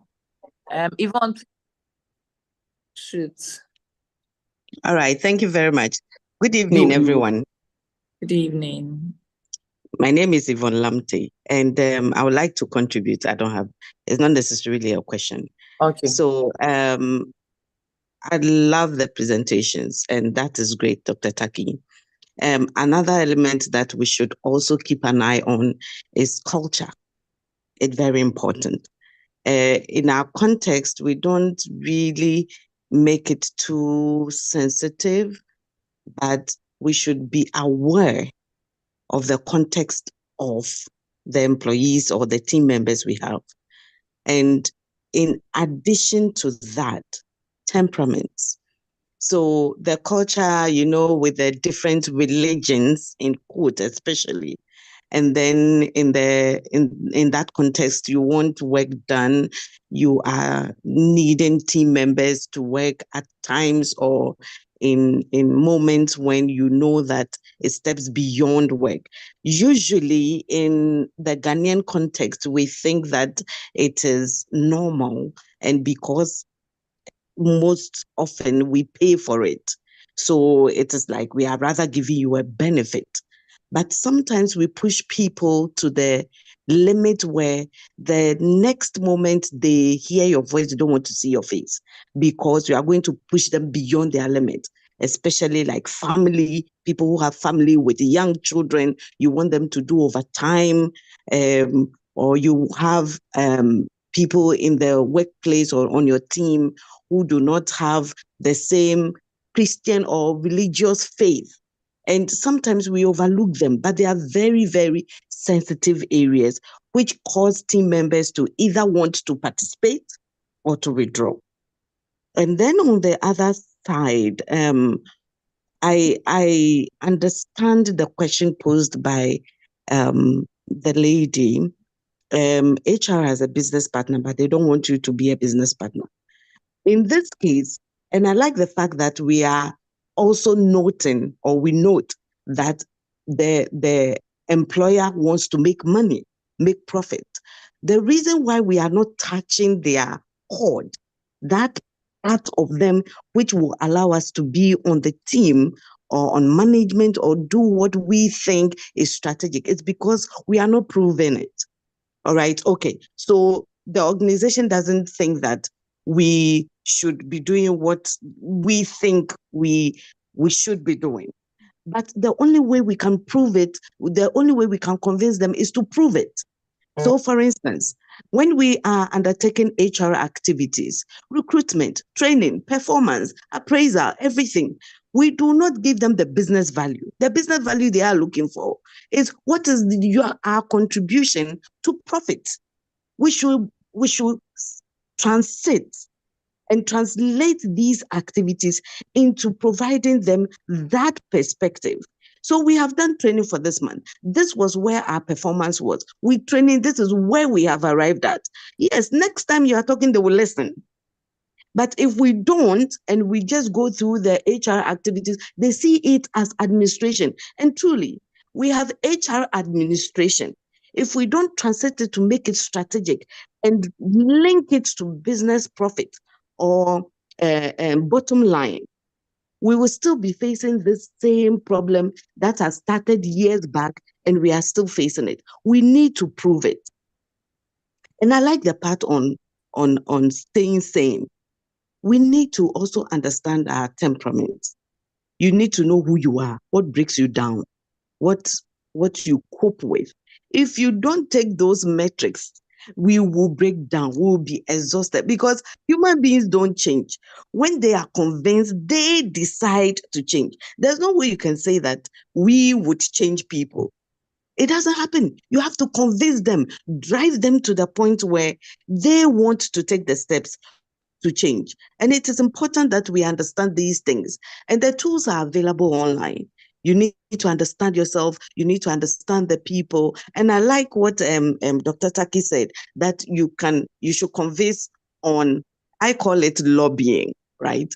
And that is positive. It is not negative, always negative.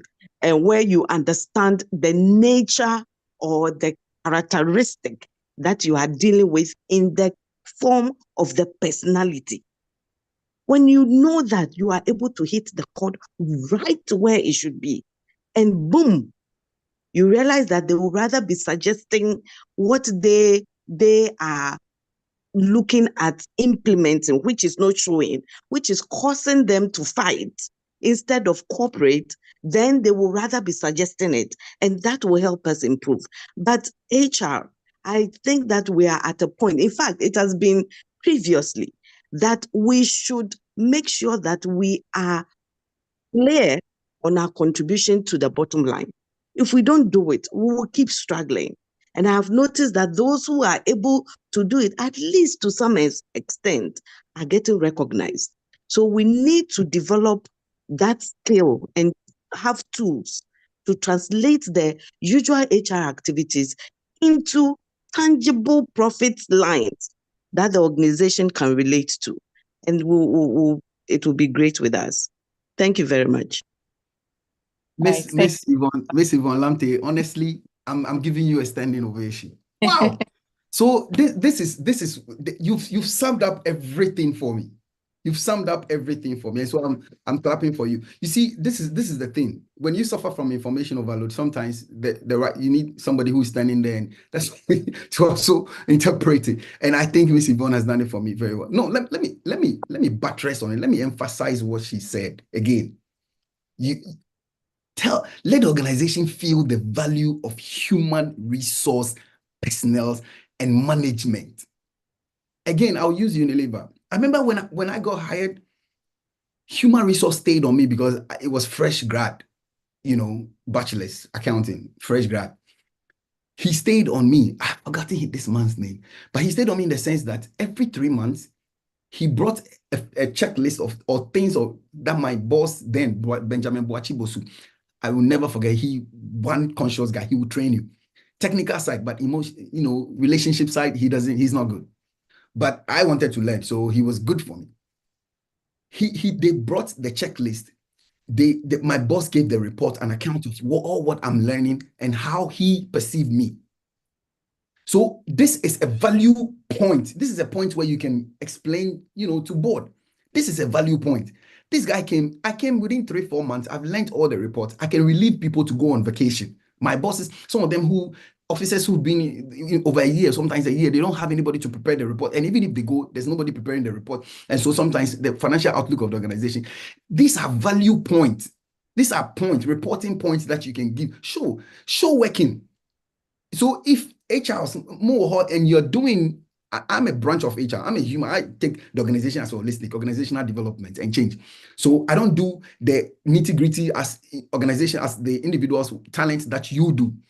However, when I'm listening to you, I'm looking at the selling points, the niche, the value points.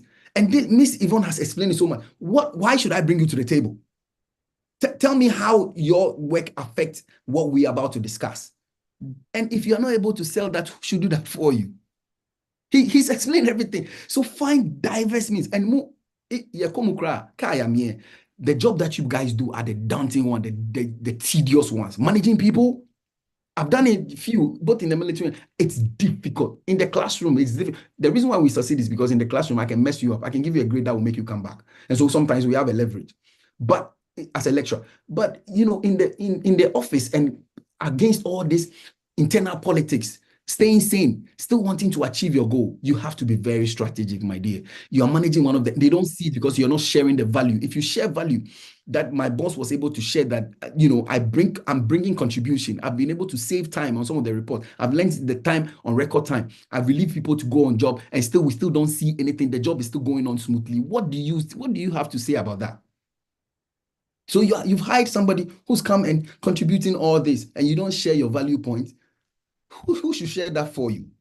And so tell me the reason why, if I am on the board, I should bring you on the board to come and tell me about human resource. And this is where we are lacking. And so I said again, be strategic, don't just do paper and work. Your human relation to tell them that you are the guy who brings. So learn to communicate too. One of the strategic things you should know, both orally and on the paper, written, be strategic, assertive, communicate, tell them the reason. And if they dare you to show work, most of you are doing the work, but you don't have anything because you don't know how to report on it. So this is the point. You guys need to do extensive research on human resource.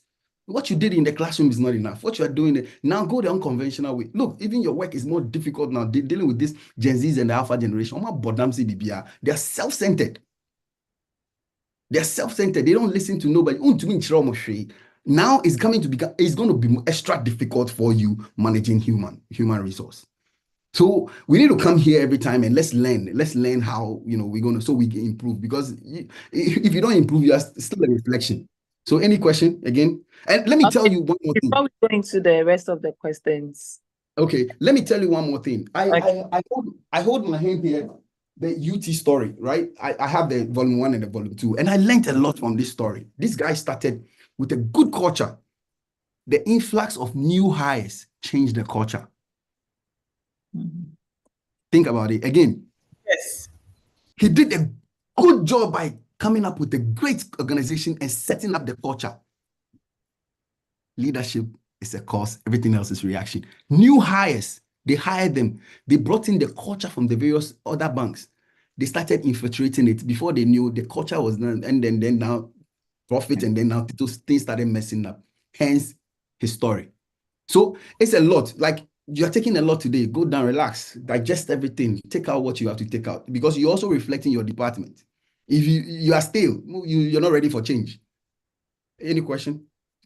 Right. So before we go into the last question, I just want to read some of the comments we have in the chat box. So Joanna says, awesome presentation. Afra P says, Mr. Taki Ojawala Onu. Oyiwaladon Wadenche. Fantastic presentation. May we know these tactics and may we be them. So from E. Owusu, I agree. I think it's from Joanna. And from Anna, it says the culture of an organization is a reflection of leadership. I solidly agree. Right. And from Christian, can we get a yes, Christian will have that available.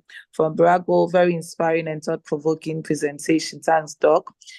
From Felix Amachi, HR managers are too much focused on policies than profits.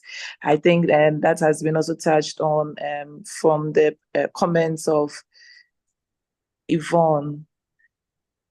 Right, and from here, you also have Felix also saying issuing queries and pretending to be part of management with discussing how profits can be made through audits.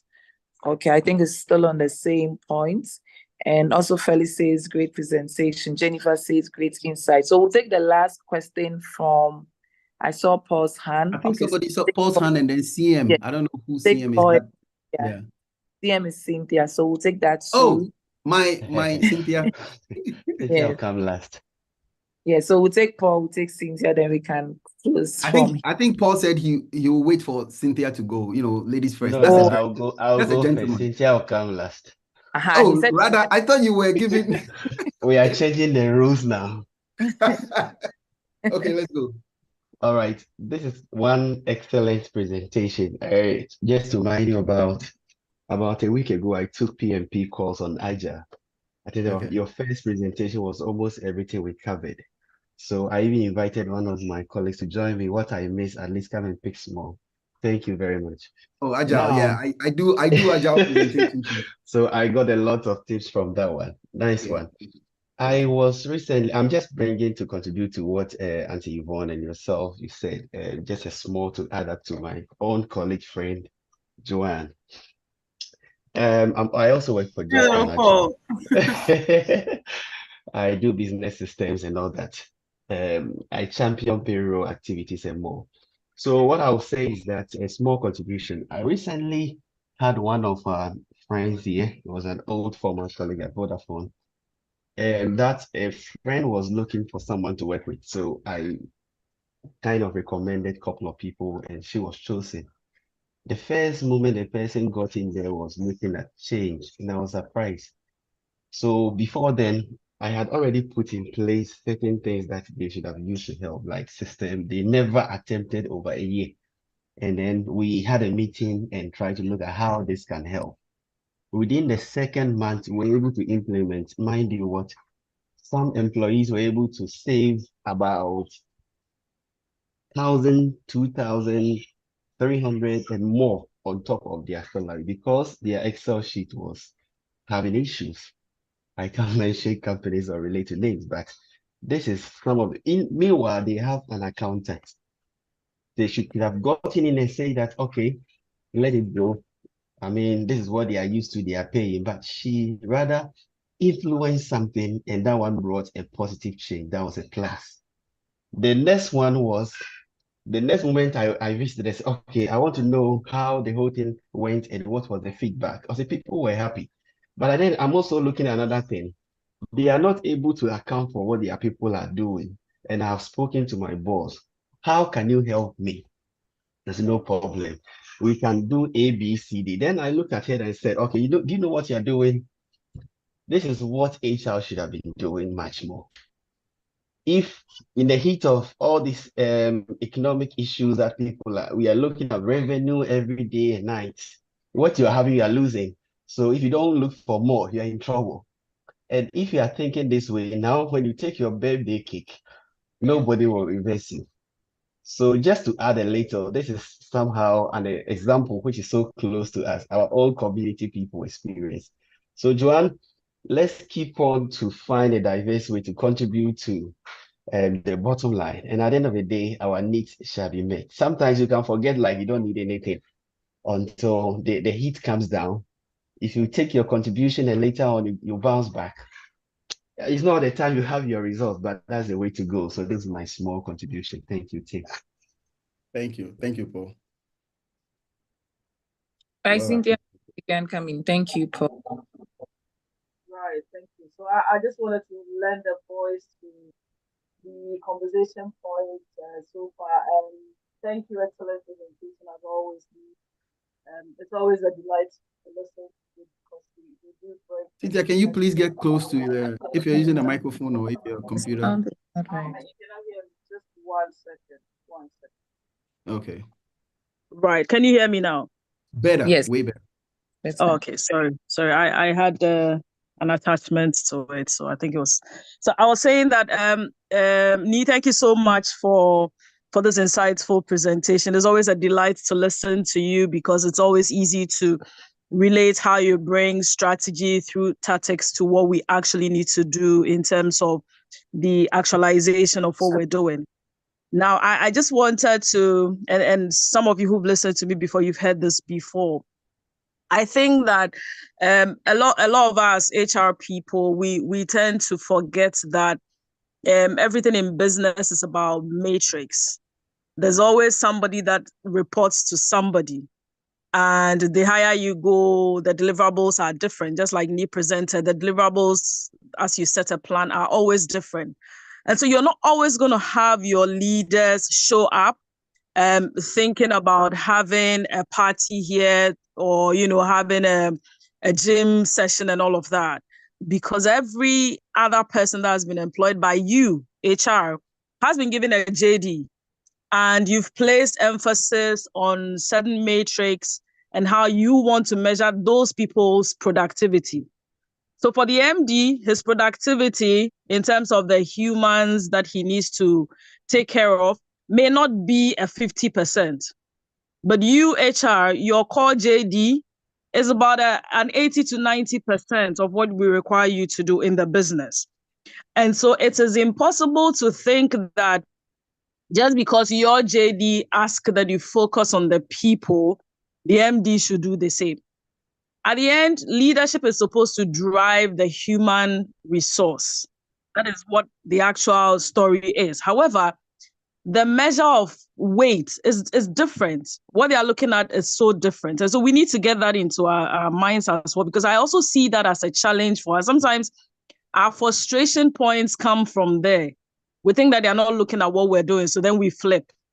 But I think what we can do, what I have done in the past, not even in my immediate organization, but when I was in HR full-time, I think some of the things that really helped me was being able to quantify all the conversation points around what we wanted to do for our people in numbers.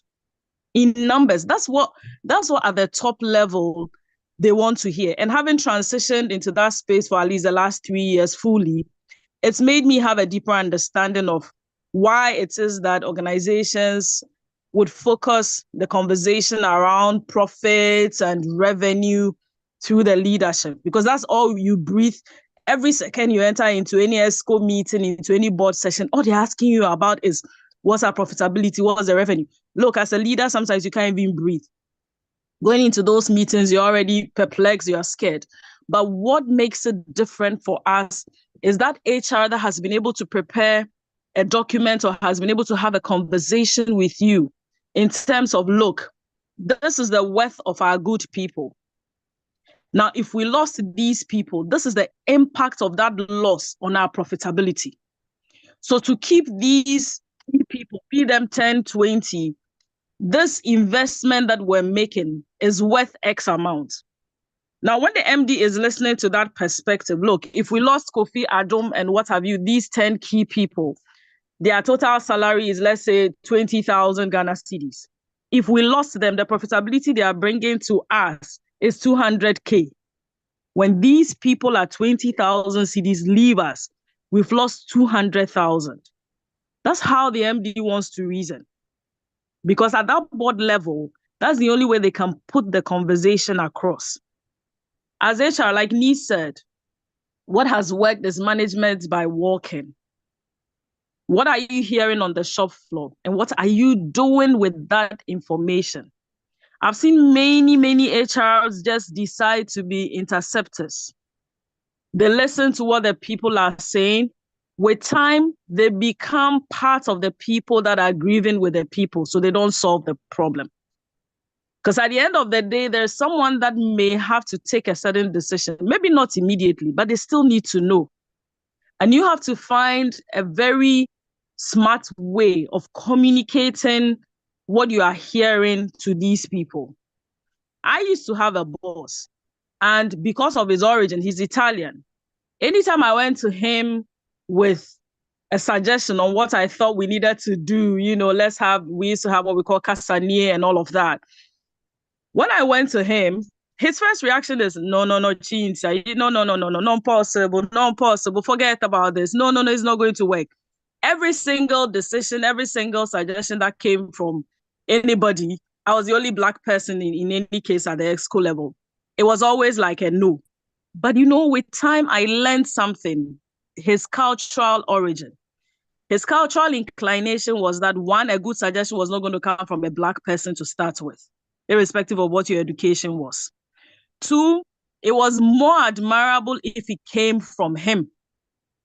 So he always felt a bit insulted to have me sit in that room and share it commonly with everybody else. He would prefer that I have that conversation with him. Then he comes to present it as though it was his thought idea.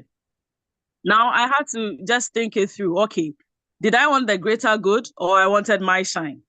The greater good is that my people needed a fix. They needed, for example, maybe lunch provision. Now, did it serve any purpose for me to go and sit in the room and say that, look, guys, we have to provide lunch?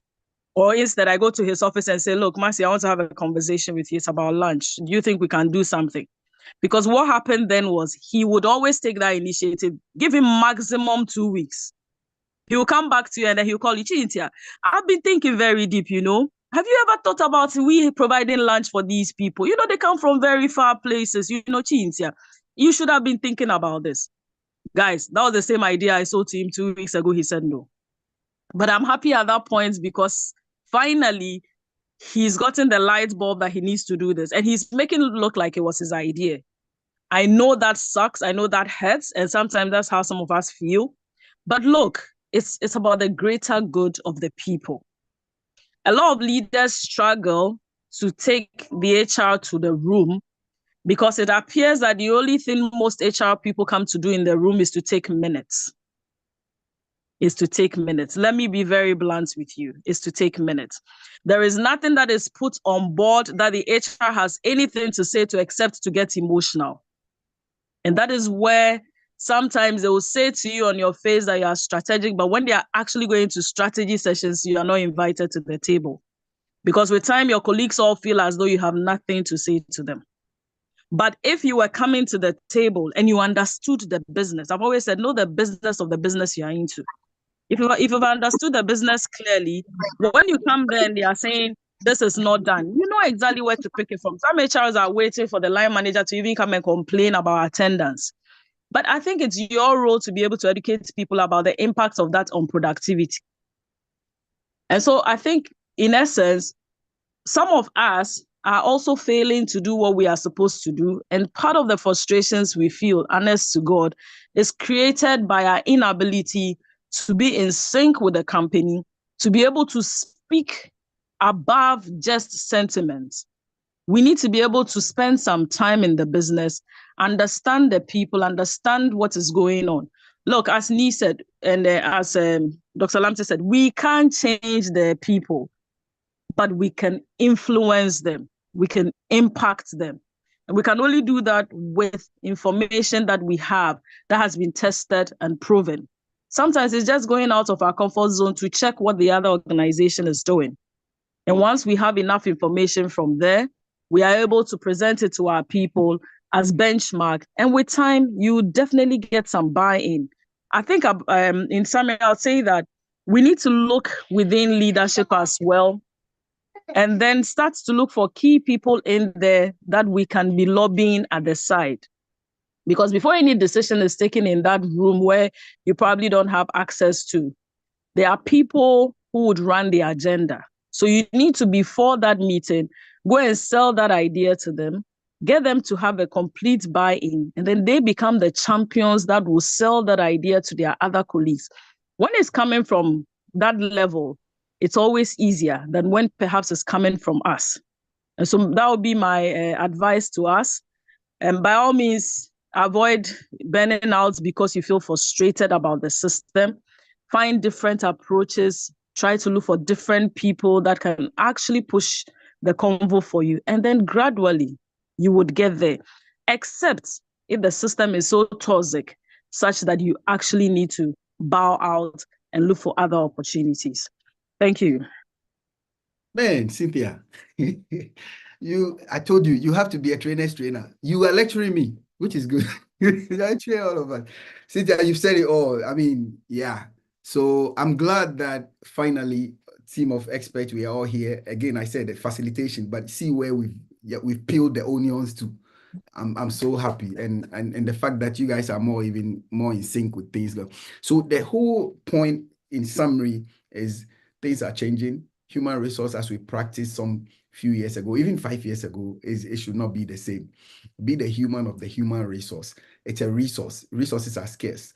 And so what is the value point of the whole resource that you can present to the table? And that's exactly what I was trying to say. And Cynthia has broken it down so nicely and perfectly. Communication is everything. Communication is everything. How you can break it down. You can suffer from information overload. If you don't know how to digest it and code it out there, and so in effect, I'm telling you, as a change management expert, things are changing around you. If you fail to change, then change will leave you. And then at that point, you become frustrated because you've tried all the old ways, you're getting the old results. You don't understand the things. These days, resources are in abundance. People are in abundance. Talk to people. Get you yourself. Sometimes maybe you need to get mentored by the people in the game, and be open-minded, because the HR's resources, the management that you have to do for the Gen Zs and the Alpha generations, they're supposed to be different. I tell you, these guys, their emotional IQ is zero, EQ is zero. So they are very good on their technical side, which is they can research, they can do things quick, but their EQ is zero. They're self-centered. They don't want to work. They own to me. So it means also that you also have to be strategic in what you do and bring that to the table. Maybe you might be lucky at your ESCO, you might find somebody who asks the right question. HR, so what has been your value point on this, that, who asked the right question, bring out the right answer out of you. But if you don't find that in that board, then you have to go there well prepared. But then again, Cynthia said something that I've been saying all the time. I said earlier, find the people that you know push your agenda for you, sometimes with you or for you. Who knows you? Follow person who know road. And so I bring my presentation to an end. We've done a very good job staying all this while, up to this point, 2 hours and over thing. We've done a good job, so we need to clap for ourselves. I still remain your humble servant. Anytime I'm called on to share my ideas and my experiences, I will, based on the schedule. And so, Cynthia, thank you so much for the opportunity. Anne, and then Emmeline, I'm always at your service. I remain your humble servant, Nitaki. So thank you. Thank you so much, Dr. Taki, for making time with us this. And thank you, team, for joining. We have great presentation. I've learned a lot and a very, very important stuff. Great insight. Thank you, Doc. Thank you so much, Dr. Taki. You are a dynamite. Great presentation. Thank you. So on behalf of the network and on behalf of everyone here, we say thank you all. So team, thank you also for joining us this evening. Please like our pages on LinkedIn, on YouTube. The video is there. Please like it and share it with others so we can invite more people to join us in our next session. So thank you all for joining. Let's have a good evening and have a great week ahead. Thank you all. Thank you. Thank you to all my Kubolo friends who came too. Thank you. Please come always. Why? Thank you. Bye. Bye-bye. Have a lovely week ahead. You too. Thank you. Bye-bye. Thank you. Bye, team. Bye. Bye. Bye-bye.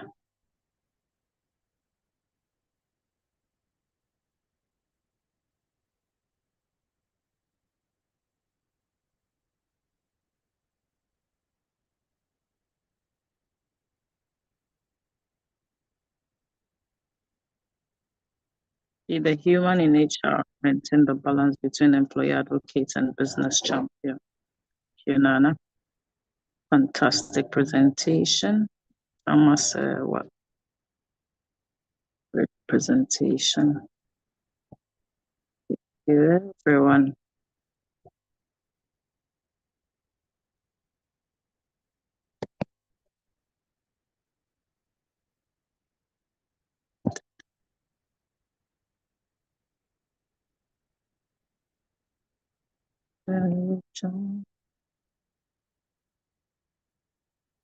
I can end it.